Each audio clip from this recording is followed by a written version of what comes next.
গোটা রাজ্যের সঙ্গে আমাদের কৃষ্ণপুর বিধানসভাও তার কোনো ব্যতিক্রমী নয়। এখানেও ভাঙচুর হয়েছে, এখানেও মানুষের বাড়িঘর সহ পার্টি অফিস ভাঙচুর করা হয়েছে।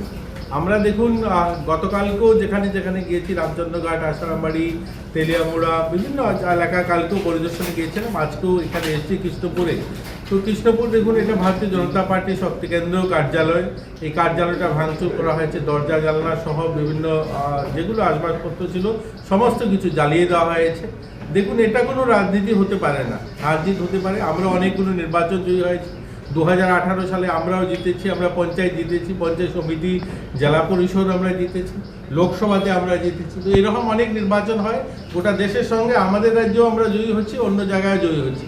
কিন্তু জয়ী হলে আমাদের অপোজিশনে যারা থাকবে তাদের অফিস জ্বালিয়ে দিতে হবে, এটা কোন রাজনীতি?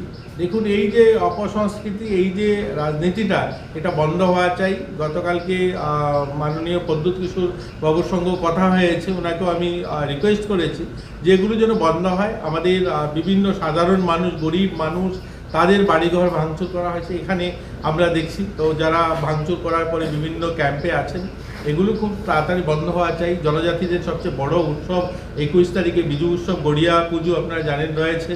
এই দিনগুলোতে যদি মানুষ ফিরে না বাড়িতে যেতে পারে, সেটা কোনো শোভনীয় নয়।